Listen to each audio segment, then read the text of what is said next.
Warning, you are about to enter the BGP suite.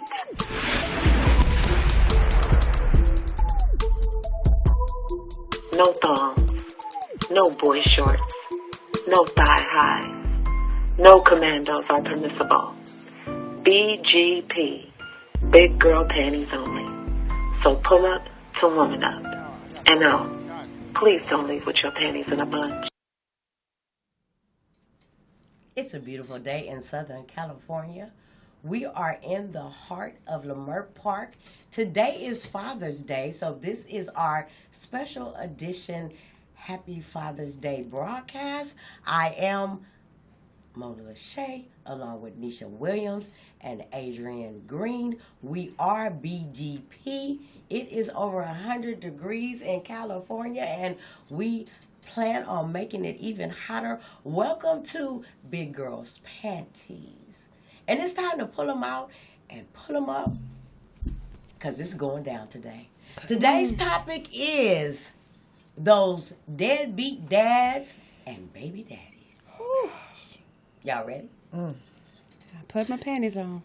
You got them? I got them. Let's go. Oh, gosh.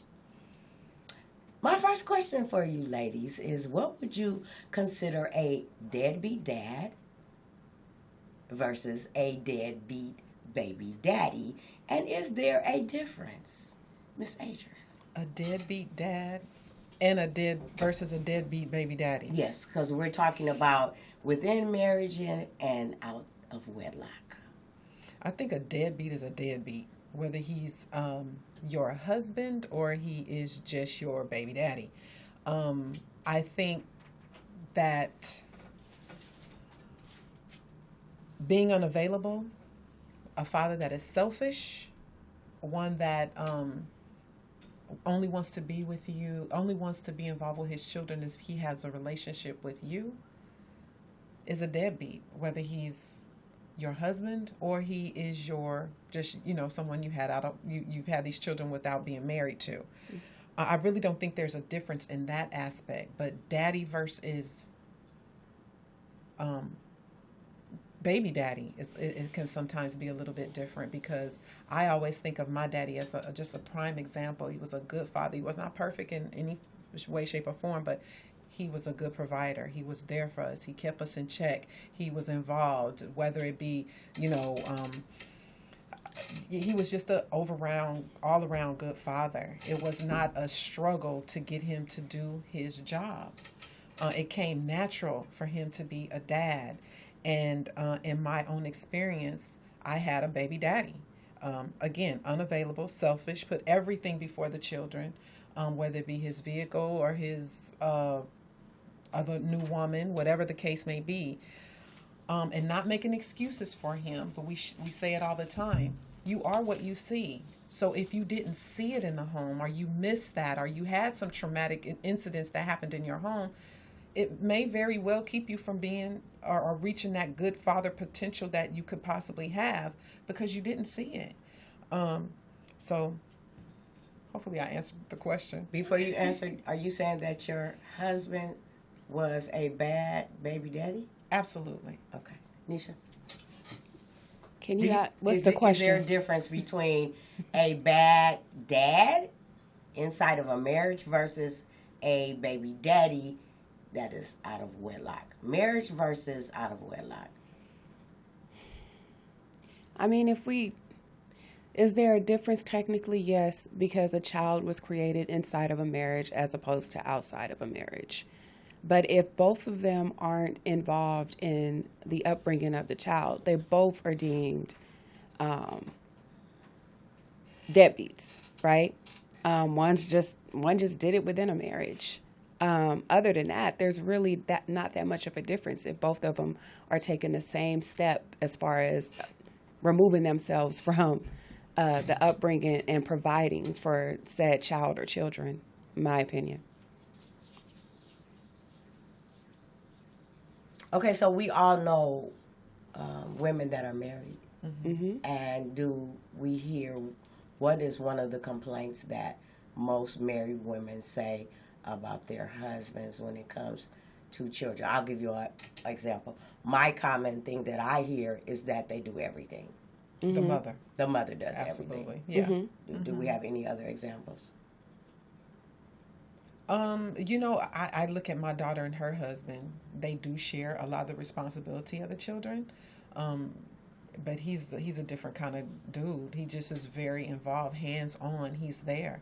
But you're right. I do hear that common complaint all the time, is that even though we're married, all of it still falls on me as the woman, the wife, Okay, so I believe that there is a difference between a dad and a baby daddy. There's also a difference between a father, a dad, and a baby daddy. Because, see, any man can father a child.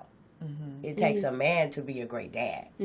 As far as a marriage, when you talk about dads in a marriage, that man chose a woman to marry, to bear his children, to create a legacy with, allegedly. As far as baby daddies are concerned, we chose men to have sex with. We weren't choosing fathers for our children. So that's the difference for me. Okay. Husbands support. We weren't looking for support when we were having sex with our baby daddies. True. So if there is a problem inside of a marriage, as far as I'm doing everything, what is a solution that could solve that portion of the relationship? I think, again, communication. As we sit down and we make have a plan. Hey, look, I get home at this time. Would you mind starting dinner? Or I get home, can you start with the homework? Good relationships, good healthy relationships will communicate, and they will work out a plan. They will make a plan, and they will make it happen. Right. Sometimes some guys, some fathers, maybe even some mothers, don't take the time to sit down and make a plan, and everything gets kind of chaotic. I agree. That makes sense to me. Here's the thing. Like Adrianne said, communication is the key. Before you say, I do, you need to talk. First question is, you need to know if this man wants children. Because there are women, once they get married, they think that, he said he really didn't want any kids, but I'm going to get pregnant anyway. And once he sees this little adorable bundle of joy that kind of looks like him, he's going to adapt. And sometimes that doesn't happen. You have to talk about this stuff to eliminate you being overwhelmed or you being losing yourself or doing everything.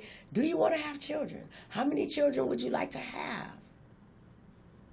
How are we going to take care of these babies in the infant stage? Because men are big and brass and they don't want to hold the baby because they think they're going to break the baby. They will use the bathroom, do number 2, funk up the whole house.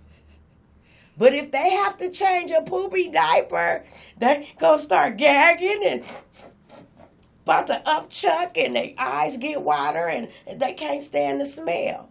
They don't want to change diapers. If they open up that diaper and they might have a little boy, little girls do it too, and that little wee-wee shoot that urine up in their face, on their clothes, they're done.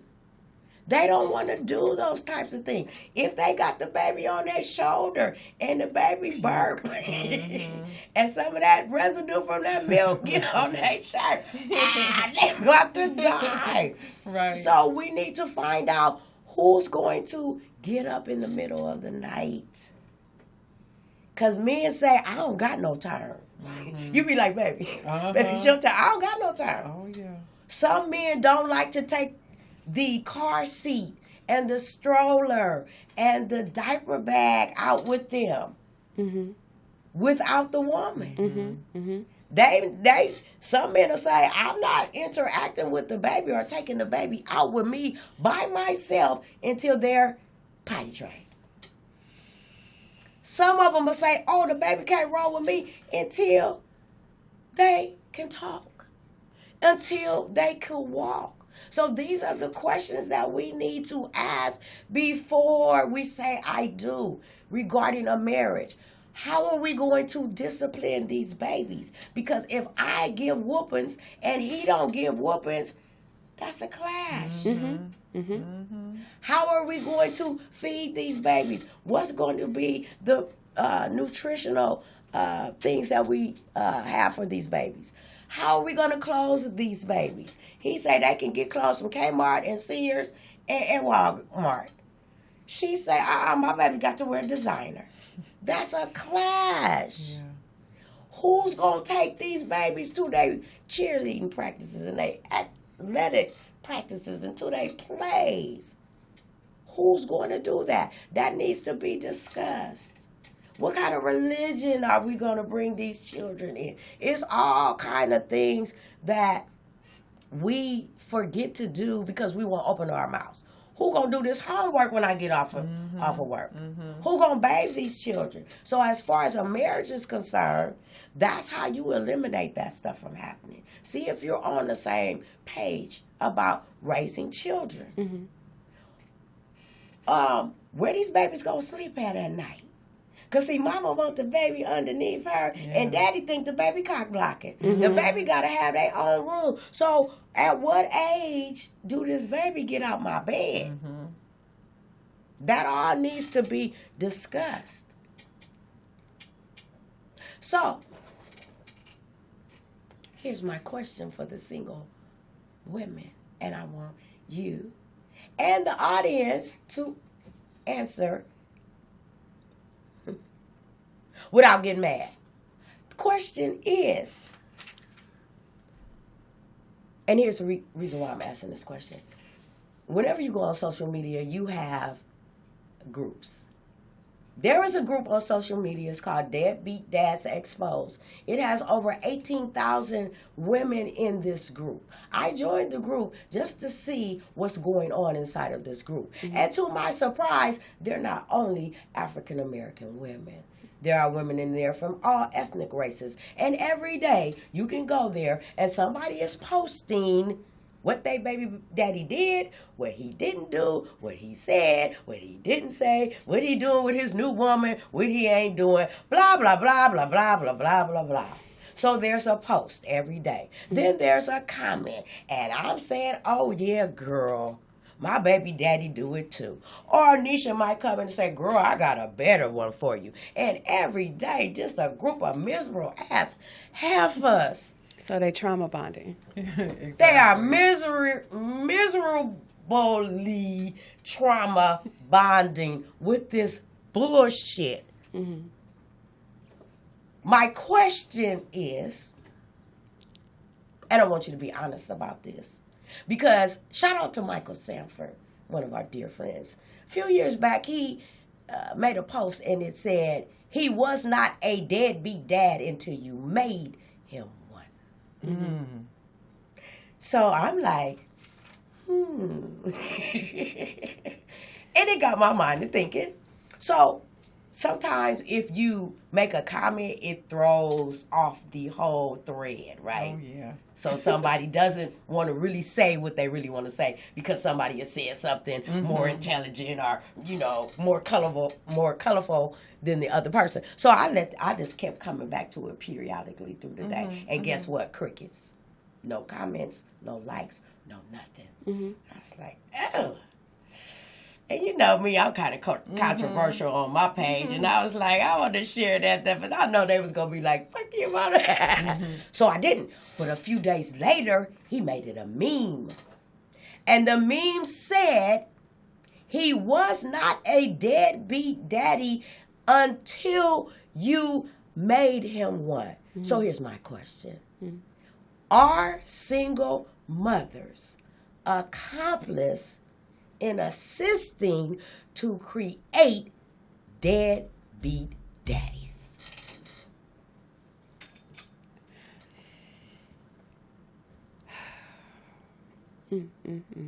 Wow. Okay. I will answer your question this way. When it comes to having children, women have the final say. We are the ones that can stop it from happening.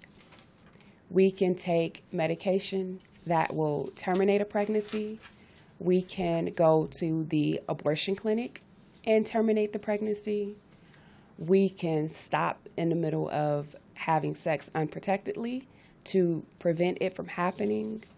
We can take birth control, which is very risky, but we can take birth control to also prevent a pregnancy. So we do have the final say so if we decide, I'm going to have this baby, whether you want it or not, whether you want me to or not. We are the final say so. So technically, if I were to go off of that, I would say that he is correct. You don't anticipate someone being a deadbeat dad. You anticipate when a child is born that both parents will be involved in the upbringing of the kids. However, it is up to us to say yay or nay on that child entering this world. So there's some truth to it. Definitely. I will agree to it. Ms. I Adrianne? agree too. There is some areas where we, the bitterness of the breakup, the bitterness of, we can get real ugly, and we can. I do and have seen where some women can cause a rift and make a father just want to stay away. I have seen that.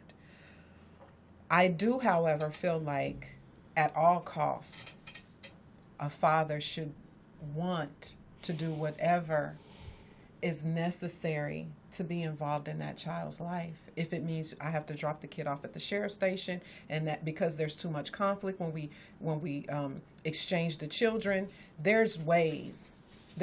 I personally, if I'm a man, I wouldn't want my seed out there and them not be involved in their life. So I would fight tooth and nail to be a part of that life if it meant I had to get a restraining order from the mama.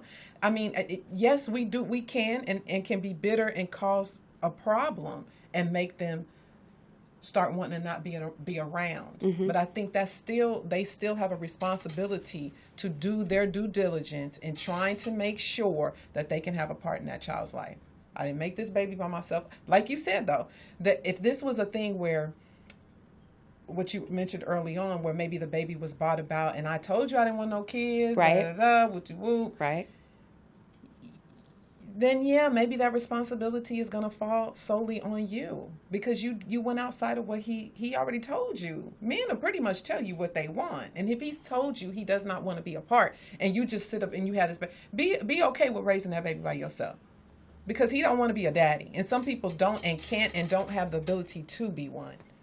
But yeah, I think there are some times that we can cause a rift, cause a problem where it's just too much drama. You disturb my peace too much, and it makes you not want to be around or come around. Yeah. Newsflash. There used to be a time when a man got a woman pregnant and he did the respectable thing. There used to be a time when a woman became pregnant by a man and both families came together and they said, since y'all was playing adults, you will be adults. It's going to be your way or my shotgun wedding. Fast forward to 2021, not so much. I'm going to say we're absolutely accomplice in creating deadbeat dads, because here's the thing. We were having sex with one another. Inside of those sexual relationships, as we were skin to skin, saliva to saliva, sweat to sweat, there was no Planned Parenthood going on around there.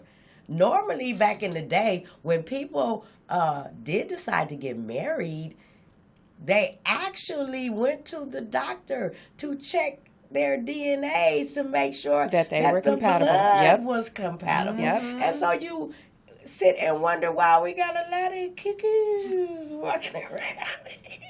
People is little out of balance around here. So as far as women being single, sexing men, we are making them. We're switching the roles. It's very masculine to say, "Boy, you about to have my baby." Is it not? Mm-hmm. That's a masculine trait. So it is our responsibility, because just like Neisha said, biologically, a man cannot force us to remain a mother. However, biologically, the man has all the power, like Neisha said, before he released that sperm. And that sperm connect to that egg, and that 23 chromosomes from him on his side and all his ancestors, and that 23 chromosomes from me and all my ancestors connect, and now we got 46 chromosomes, and it's the beginnings of a baby. Right. Now he lost all the power. Right. Now we as women have the power to not only, like Neisha said, say, I decline. I don't want to be a mother. Mm-hmm. I can, like she said, I can take that morning after pill. Mm-hmm. I can go get an abortion. Mm-hmm. I can put that baby up for adoption. Mm-hmm. And there are safe places where I can drop that baby off, and nothing will happen to me. The library, the hospital, the fire department, station, wherever. Mm-hmm. But not so much for this man. Mm-hmm. So we have to be careful that we don't step outside of our femininity, because what we have the power to do is to possibly destroy 3 people's lives. Mine as the mother, him as the father, and the child that don't have nothing to do with our foolishness, because most times we're not prepared. The one thing that you hear people say is that we're waiting until we get our finances together. We're ready till we get a better job, to have a job. We're not prepared. And as ladies, we need to put our shoes on the other foot. We need to put our shoes on the man's foot. We are devastated as women when we go and we discover that we missed our cycle. We gonna have a nervous breakdown. Put that shoe on the other foot. And just imagine how this man, who was only sexing you, feels when he hears you about to have to provide and protect. You about to have a baby coming into this world. Your life is going to stop. And you never want to have yourself in a position where you got to force a man to love his child. You got to force a man to provide and protect his child. You got to go to the club where he hang out with the homeboys and run up on him and tell him, where's the diaper money? Where's the child support? That's embarrassing. And I'm telling you, personal experience, it's embarrassing when you have to get the phone and dial your baby daddy number and say, hold on, and hand it to your child so your child can have a relationship with somebody that don't give a damn about them. That you got to pretend like they do. It's embarrassing. You never want to put yourself in a position where you are doing your children a disservice. And I'm not saying that things don't happen within a marriage, but we put ourselves at a disadvantage when we have children out of wedlock. Do anybody want to say something? Because I'm about to go on a rant. No, we don't. I'm not about to go on a rant because we out of time. Yes. I got some more to say.